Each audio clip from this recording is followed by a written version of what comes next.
Welcome to The Power and the Pain, where your past isn't your prison. It's the fuel for your purpose.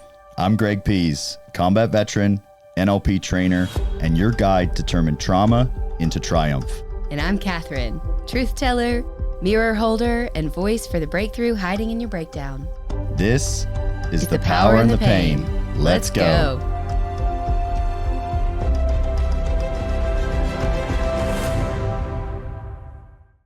Welcome back, everyone. We left off last week talking about forgiveness.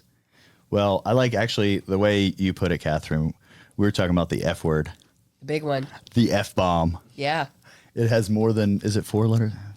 I say it enough, I should know. 4 letters. It has more than 4 letters, but the F word, forgiveness, we left off talking about forgiveness, and there's so much more depth, but we talked about what forgiveness looked like in my journey outward.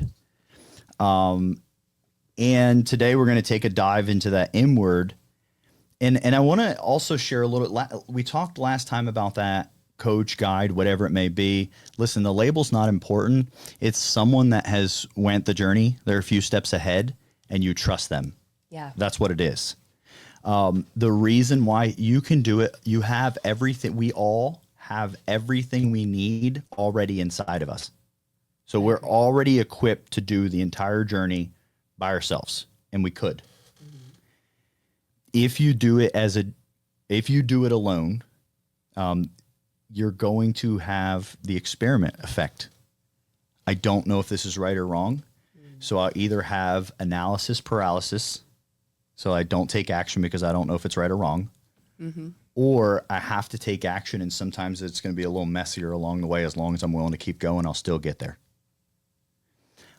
It's like if you've never been to, we're Murfreesboro. Well, if you've never been to Wyoming and you don't pick up a map and you just get in the car and you head that way, you can make it to a literal city where you can make it to a specific place in Wyoming. It's probably going to take you a lot longer than if you had a guide, like maybe a GPS. It's just going to tell you. If I were to get in my car right now and drive to Wyoming, I wouldn't know actually which way to go. It might take a bit. It might take a bit. Maybe I would get in the right direction. I don't know. Yeah. That person, having that person, and as the saying goes, I'm a firm believer of, the teacher will appear when the student's ready. That person is just someone that when you're in the dark and you're like, are you sure? Keep going. Trust me, 2 more steps, you're okay. Yeah. And you trust that person. You're like, okay. And then you're like, oh my gosh, it worked. You know, and that it's able to, like, it's almost like a shortcut to you believing. Yeah. You can get to the belief probably quicker. Yeah. Yeah. Well, I think that piece too, like the key of trusting that person, because it is almost like you can borrow their belief. You know? I love that. 100%. Yeah. I have those people.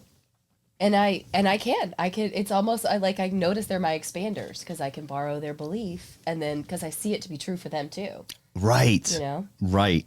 I definitely share that experience and have those people in my life as well. Yeah. And it's like, well, if they believe, it reminds me of, like, I used to do real estate, and this is several years back, and I was fairly new in real estate, very new in real estate. And I'm at this like networking meeting. It's like 5 people. It's like a little bit higher level.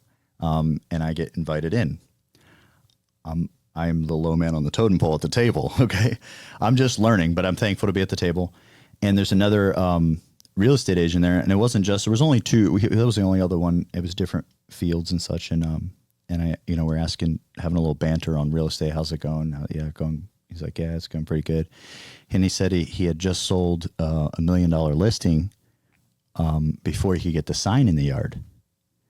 And at that time of evolution, what I understood about business, what I understood about real estate, I responded and I said, oh, wow, that saved you a lot of marketing dollars. So if you're marketing $1 million home, I mean, I don't know, like teach their own, but you might have at least $5,000 or more in marketing it. And then the backside, it has a payout. And so I was like, he made greater margins. He looked at me and he said, and this like shifted a lot for me in business. He looked at me and he said, I didn't get to market. for him, he understood that investing in that $5,000 meant he could get even just one more of those. Like it goes way bigger. Like those were like moments and people, like that moment popped up for me when you talked about it. Like, I'm not even sure who that gentleman is or where he is at this time, but that moment or that experience was like, oh, I wasn't looking at this big enough. And like, if he believes that, like I can see how he believes that. I believe that now. Yeah. You know, and there's a shift in there. Yeah. Yeah. The expander. And I also heard you say low man on the totem pole. I've started using green banana because I find myself being the green banana in the room sometimes. And I can look around and be like, I'm grateful that I'm the green banana who gets to be here with the experience that is here, that is present. So much gratitude for that. Like there was a time in my chapter where I was so afraid to be in those rooms. And every time I get brought in those rooms, I understand I have extreme gratitude and I know what it is now. Like when I see someone and I'm like, hey, let me invite them to this thing. Like I understand how that, like, we don't know what the person that invites me in that room, they don't know what the impact is, but they know that's like, hey, he's ready for the next level. Yeah. I love green banana. I'm borrowing that. Use it. Be the green banana, like be the green banana in rooms. Yeah. If you're early in your journey, like people that are really, I'm going to use the word success, right? Subjective. What is success? Okay. Whatever my internal thing is for it. People that are really on this journey will always share back with those that are also really on this journey. Like there's this fear of like, oh, they're going to take advantage. They're not actually on this journey. And the only way you got connected with them is because you were looking for a get rich quick scheme and you weren't on the journey. When you go on the journey, people will notice you. They'll pull you in the rooms. Yeah. Be the green banana. Yeah. I love it. Okay. So to bring us back to the topic of forgiveness. The F word. The F word. Let's get back in it. Let's go. So what was the process of bringing that inside and starting that internally? The process, let me start by saying I thank you for asking. I've never consciously reviewed it. I'm not consciously aware someone's asked me to go through this. So like you guys are getting, I'm in your seat too, as I share. I'm experiencing this too. So I'll just go back and kind of unfold. And the first, let me share like what did needing to forgive myself. So before forgiveness took place, I'd like to share like, what did that look like? Yeah. Okay. One of the biggest things it looked like was not being able to share my story or my truth. That was definitely one of the biggest things. Go ahead. Did you have something there? Just resonating with that. So in my story now, everyone will have their version. I judged myself, the damn judger. I judged myself, and I mean, like, I was pretty aggressive with it. That, like, why didn't I do something? Why didn't I take action to stop this? Not only that, but furthermore, I remember the memories are, I mean, there's like clips of like graphic stuff, but they're not very fluid in childhood. They're very ruffled. There was a lot. I mean, just countless moments of unconsciousness of like actual being rendered unconscious. The memories are a bit blurry. Like I said, there's like clips of like this happened, and then like the details sometimes are a little bit blurry. But I remember as a child that like my other siblings would review me in some way as like sucking up all the time. And I didn't understand. I remember not understanding, like, what do they mean? I don't understand. I'm not a suck up. I most certainly was. And I unconsciously, like my programming at that time, something in me tried to like settle her, like make peace. Like this will stop if she has peace. Like what can I do for her? as a child. So I like served her as she did these things. Mm-hmm. And I tried to honor her and I tried to make her happy. And they saw, I didn't understand like this, the behavior is easily labeled as sucking up, but I didn't understand when they were like sucking up. Like, I'm not trying to, like, I took it as a child like that. They thought like I was trying to get less of a punishment, but I wasn't even considering myself. I was just like, what will give this lady peace? Mm. Like in an unconscious, like I wasn't consciously proud, but like internally, I definitely thought the solution to this was making her happy, then it'll end. Yeah. So I judged myself because not only did I allow this, but I served this person like relentlessly. Mm. So like it was like this internal weight of how do you say that that's wrong? You allowed it.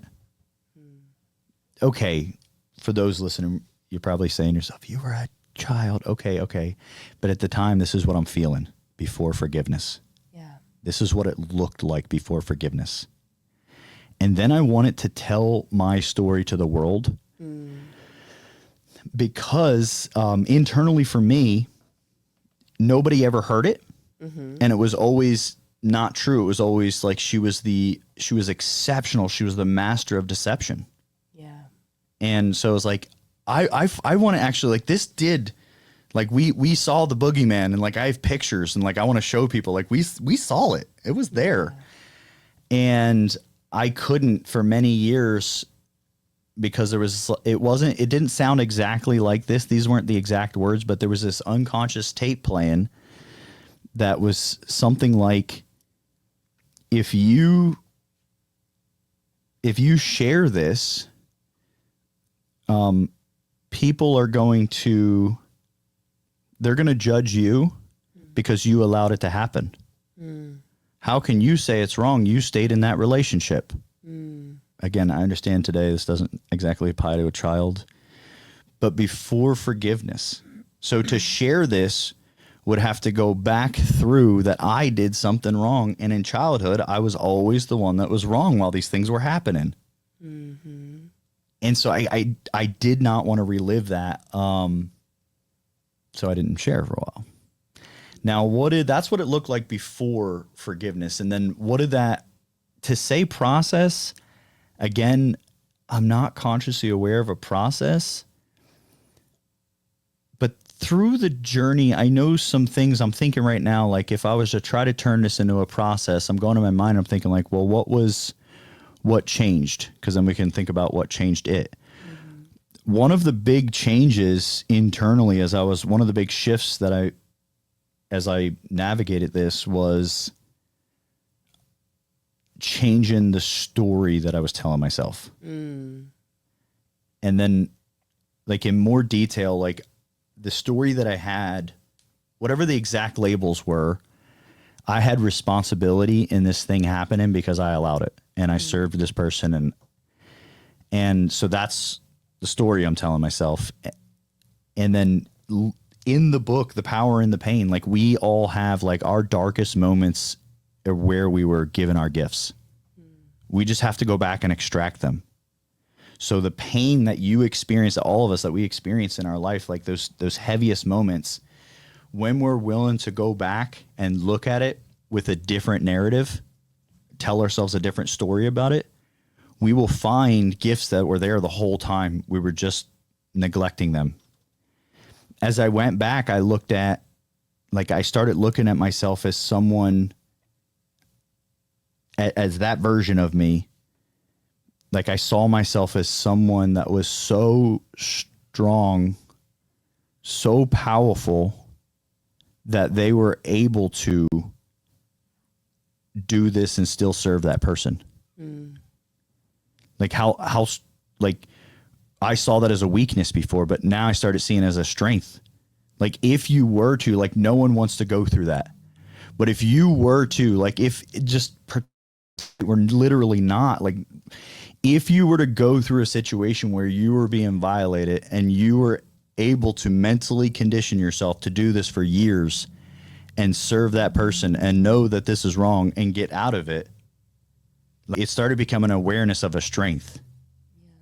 Yeah. And then it's like that experience means strength. So now, like at an unconscious level, if I share this with others, they'll see my strength. But the internal was how I was telling myself the story. Yeah. That's a lot of, that's how the shifts went for me. Yeah. On releasing myself, freeing myself. Yeah. Well, and I'm curious too, because like I believe that there are also like our protector parts that kind of are what allow us to maintain a situation that is something that, you know, the circumstances may not be what we would look at as something that are positive, but that we can also then forgive those parts. We don't have to live in that. We don't have to hold on to that. And I think that that's kind of what you've talked about, is that, you know, you had that programming and then there was the shift that happened, and that's almost like forgiving those protector parts that came in that allowed the situation, or, you know, but they kept you safe. You know, I think if I'm being candid on this podcast, and I'm going to be candid on this podcast, I still have, and I don't even know what it looks like, plenty left in forgiven self, actually. Like, I'm not even sure that we're there. Okay.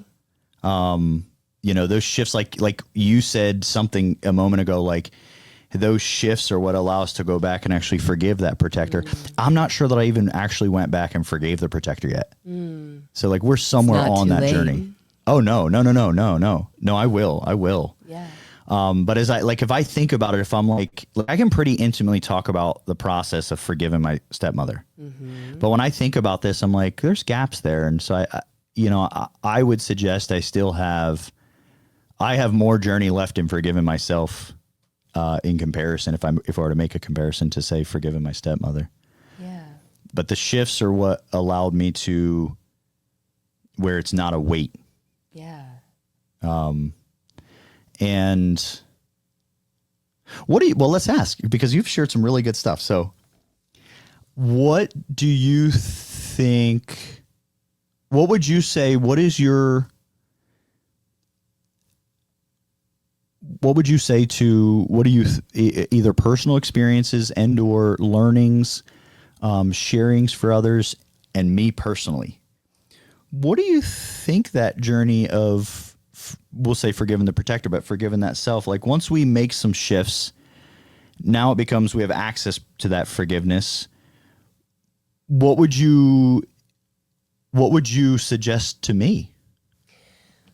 Well, I think that's a great question. And I know in my experience that I found, we talked about the Ho'oponopono prayer, the Hawaiian forgiveness prayer. Yes. I'm glad, by the way, I'm so glad this is coming up right now. And yes. And that is something, so it's very simple. It's 4 phrases. It is, I'm sorry, please forgive me, thank you, I love you. And when I first heard this or was introduced to it, I looked at it as the external and how I forgive other people. But then, you know, if you think of people being interconnected and the idea of oneness, that's where I started to internalize it and to recognize for me that it was, okay, yes, I can forgive this other person, but I believe that there is a difference between forgiveness and amends. And amends is something that we can do with another person, but that the forgiveness is for us. And so it's almost like forgiving that part of me. So like if we had a grievance, instead of me being, okay, I can forgive Greg, but then I've got to forgive that Greg part of me, where that's that intertwined bit that I'm still holding on to, because life is an inside job. These are my feelings.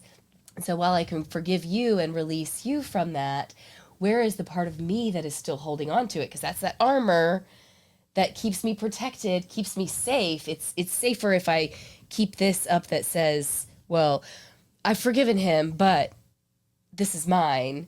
I love this. To hold on to. But using the Ho'oponopono and pairing it with mirror work is really powerful. And I don't know if you've ever done mirror work. Oh, no, share it. No, I haven't. So like looking yourself in the eye in the mirror and maybe saying the things that you need to hear. I love this. Not being not gaslighting yourself, not telling yourself something that you think, but being truthful with it. And so even having a willingness to say, like looking yourself in the mirror and saying, I love you. Thank you. I'm sorry. Please forgive me. Yeah, that's powerful. But feel seeing it, yourself feel it. Yeah. Come back, like even just now, like I can feel that's, I'm not saying that the experience is going to be the same for everyone. I have a tendency to cry when I do that, and sometimes I can just say like, Catherine, I forgive you for. Yeah. And then let it flow. I don't have to have something queued up, but to do that. And then I'm forgiving. I'm like releasing that bond with the other person, because that's giving my power away if I'm letting that hold a grudge even within me, and then forgiving myself because I'm a human and I have these feelings, and that's part of this human experience. Yeah. But it's a lot easier, in my opinion. I feel like it's actually easier to hold that and say, well, if I do this, then, I can't forgive because that, or I've always got to kind of keep an eye out, wait for the other shoe to drop, or those kind of things. Yeah. Instead of just being heart open and forgiving myself. That's powerful. While you were talking, I had several things, realizations for self, and for everyone that's on the journey, everyone listening, like I know you guys listening are having your own, like while you were talking, I'm like, oh, here's something I can look at. Here's something I can look at. And some realizations of like shifts I had that I was able to like, oh, I see where this took place. There was a part where you said like forgiven that. So I need to forgive Bob for what he did. And then I need to forgive the version of Bob inside of me.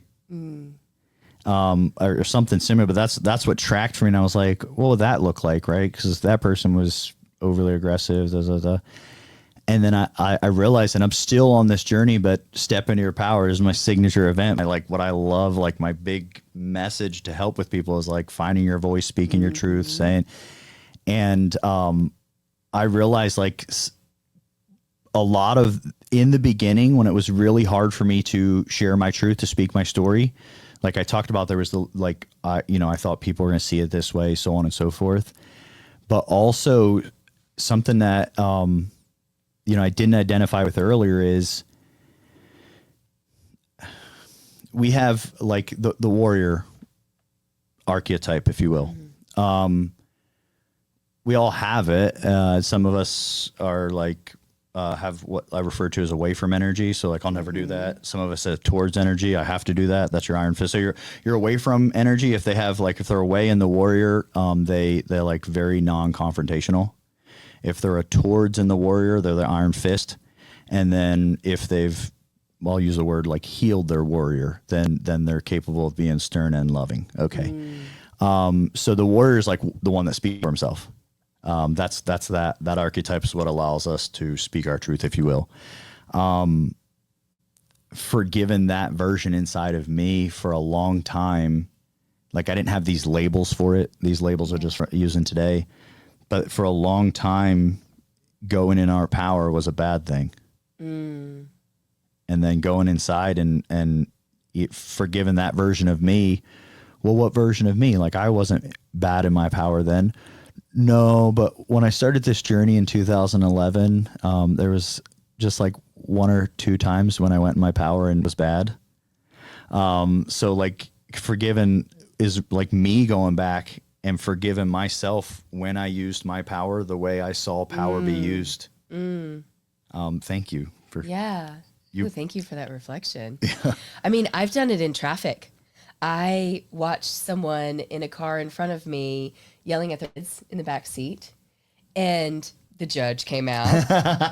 No. Yeah. Right. I know. And then instead of me going, because, I want to help people. I want to say, the savior complex of like wanting to like protect those kids, like the mama bear. But then I was like, ooh, I've done that. Yeah. And so instead of judging that person, and then instead of judging me, because to judge them judges you and that version of you. Yeah. Yep. Then I just sat and I just forgave the parts of me that have done that. I love this part. I often, this is a great time to talk about I believe that we feel judged. So like when we feel like, and I used to feel very, very judged, but pause, I'm going to tell you why. We feel judged. This is just an opinion, a belief here, to the level at which we are judging others. So whatever level, and when I share this, most of the time, most people will say, well, I don't judge others. We all do, and we judge ourselves. We have the judger. Yeah. We have it, right? And it's not a bad thing, because if we made no judgments, how would we profile? How would we keep ourselves safe? How would, like, this is part of our algorithm, if you will. There was, going through NLP, there was a phase where I really just started adopting, oh shit, I do that too. And it was like just complete and total acceptance of like the situation. Literally like people in traffic, you know, someone drives all the way up and merges or something, and, you know, like, oh, or someone pulls out. You're driving down, it's a T intersection. You got the right of way. They got the stop sign. You're going 60 miles an hour, and they just come up to the stop sign and barely tap the brakes, and then they pull out in front of you. Yeah. I come in on 431 a lot, and there's a lot of traffic in the morning. So if they don't get in, they might not get in for 3 more minutes. Well, if they get in front of me, it's real easy to think how inconsiderate, like that was inappropriate. There wasn't enough time, la, la, la, la.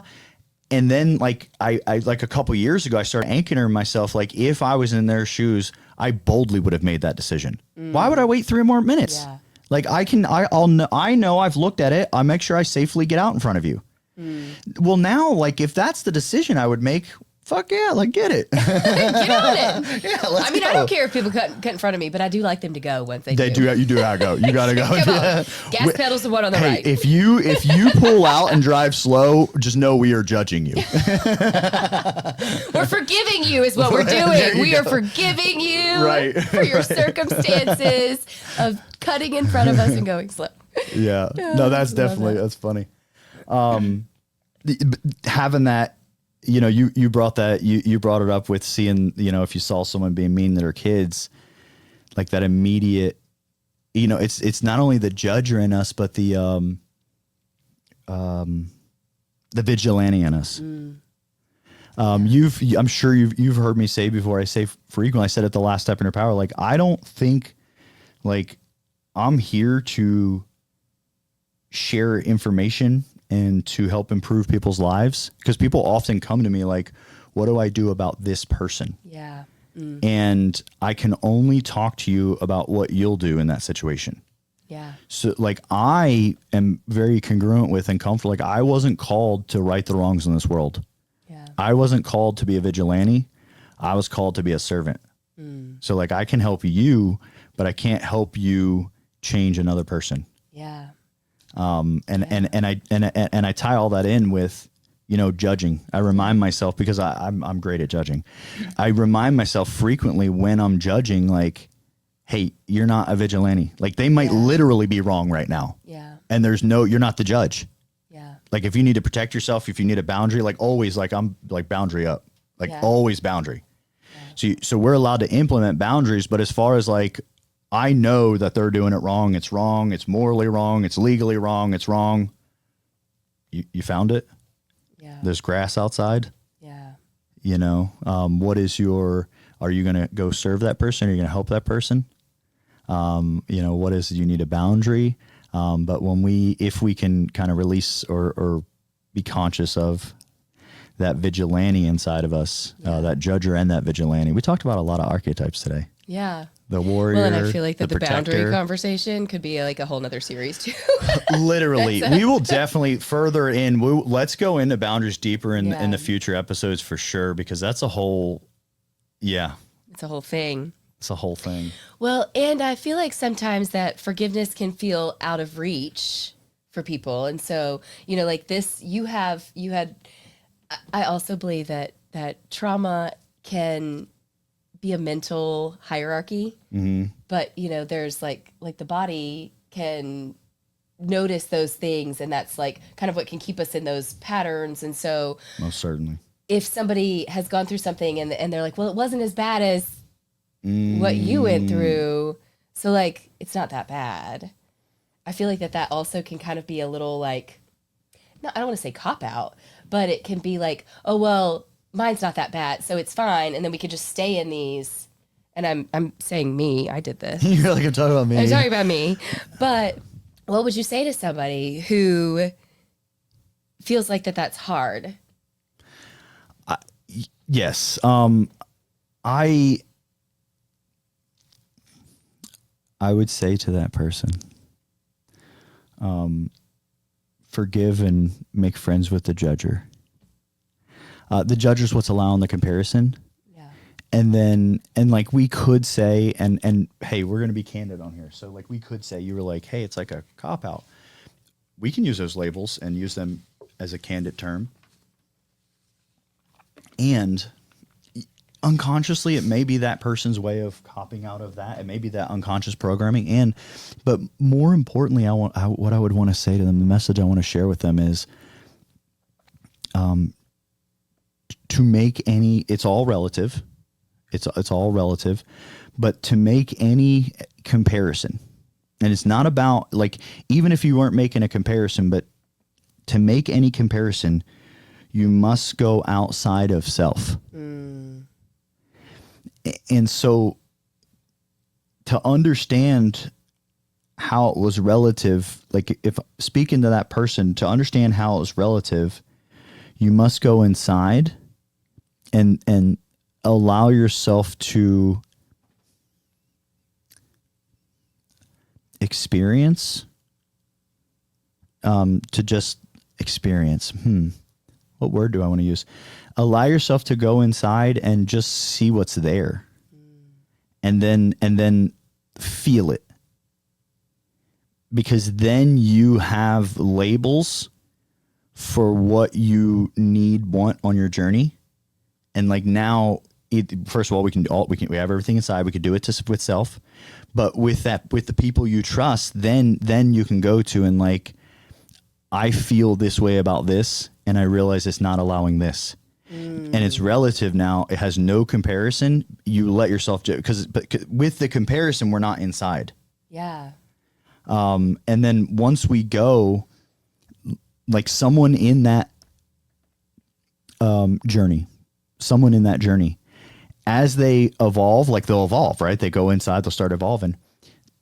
Like my belief is then, like, I think our avatar is us, our people is us. And then like they will intimately know how to speak to everyone else that can't tell their story because of that reason. See, I couldn't tell my story because of my reason. So that's, I love that. And I feel like that also is like the shortcut to life there. Like, hey, I'm feeling this and it's preventing me from doing this. So, what's the thing I need? Yeah. That's 100%. Yeah. And the only time we can do it is going inside. Yeah. And naturally we want to look outside, even relationships, be it platonic, be it intimate relationships. It is so easy. Like, so your partner says like, hey, you weren't listening to me. Yeah. Well, you did dun. Like we go outside. They're telling you outside what you did. You're telling them outside what they did. When we go inside, we can then start having conversations like, hey, you did this thing as data. So for example, if you walked in the room, I'm not giving you an opinion, data, like you walked in the room, right? And when you looked at me that way, I realized I felt insecure, inferior, afraid, hurt, let down, not seen. Because now the behavior's not what's wrong with walking in the room and looking. Like you're allowed to do anything, but now I'm just confessing to you because I had awareness. What was it in me? Yeah. Your behavior is just neutral. It's just data. Yeah. We could do a whole nother episode on this. I love it. Yeah. The feeling game and being in touch with that and noting, because I did that a lot too. I am very grateful for the self-awareness and for the personal responsibility. And, I wanted to project a lot of things onto my husband, but it was an internal thing. I just didn't know it. Yeah. Yeah. We'll do a whole nother episode on this. I mean, I've had my awarenesses in this, in my relationship, and And also on the idea of, there was a time, I'm going to suggest, we'll go a lot deeper in this. We're about to get to an end here, but let me leave everyone with this. There was a time when I thought certain emotions were negative. Mm-hmm. I no longer think any emotion is negative. I think all emotions serve us. I think fear is just this beautiful, amazing emotion that I have gratitude for. It's like this highly trained guard dog that protects me and serves me unconsciously. Yeah. When I thought, like, I used to think that certain emotions were negative. So anger, sadness, fear, hurt, guilt. I thought these were negative emotions. So if I were to go inside and I realized that I experienced one of these, that means I have a negative emotion. If I have a negative emotion, that means all this was internal processing. That means I have a problem. That means something's wrong. I don't want something to be wrong with me. So I don't feel guilty. I don't feel anger. I'm not mad. I'm not. And we say this a lot. How often? Like, I'm not mad. No, I'm not. I'm not sad. No, it didn't hurt me. I don't care. One of the things that changed that allows me, like, I'm real congruent with my emotions and I'm like very in touch with them. And one of the things that, like, emotions are all neutral. They're all just telling me something. Yeah. And they're all, actually, they're not, to say neutral, like, yeah, they're even all positive. So, like, if we're feeling sad, like someone told me one time, like, Greg, I have this situation and I feel sad. And I said, okay, what do you want? I don't want to feel sad anymore. I said, well, then I have the answer. Okay, what's the answer? Just keep feeling sad for now. Like, I think the only way through the emotion is through it. We're allowed to feel sad. Sad is evidence of something. Yeah. So one of the things that allowed me to get in touch with my emotions was allowing myself, like, creating the awareness that they just are, and I'm allowed to be sad. I'm allowed to be mad. That was one of the most freeing things I learned in my life. I'm allowed to be mad. Yeah. Mad used to be a bad thing. Yeah. And, like, knowing I'm allowed to be mad about this. And, like, I don't need to yell because I'm mad. I don't need to curse because I'm mad. I need to save that for my normal talking. No. I don't know. Like, I don't need to do anything because I'm mad. And, like, it was so empowering the first time I had these realizations and I was able to, like, sit down with my wife and other people and say, I'm really upset with you. And, like, there's nothing to do about that. Let's talk. But I feel upset. Yeah. Whereas before, if you were upset, you had to, like, show them some emotion or something. Yeah. Let's bring everyone. We'll kind of tie this up. Do you have any final thoughts? Well, I was just going to say, there are studies that have shown that you can actually let a feeling or emotion pass in 90 seconds. And so I love that, because as somebody who I like to say that I was emotionally constipated and that all that suppression, but that 90 seconds, you just let it. But the key is not to transmute it into something else. Just feeling it. So feel the feeling. Feel it. And then beyond that, you can be telling yourself a story about it, but it also is just, they can be indicators of something that, information, allowing them to just be. So I love that. I love that you brought that up. That is beautiful. All right, everyone, make sure, hey, listen, it's up to you. I say, make sure it's up to you. I'll invite you on a journey between now and next week. Check in with yourself a couple times. How do you feel about that? Like, right now, you're listening to me. The words are going in your ears right now. How do you feel? Check in with yourself. And if you realize that you're noticing something that you thought used to be a negative emotion, see if you can just feel your way right on through it. See if it takes longer than 90 seconds. Just an experiment. Experiment. I love that. We'll see you guys next week. For everyone checking us out, make sure you like and subscribe so you can stay notified when we do the next episode. If this hit you deep, trust that. Your pain has power, and your story isn't over. Follow, share, and send this to someone who you think might benefit. I'm Greg. And I'm Catherine. And this was The Power in the Pain. Keep stepping into your power.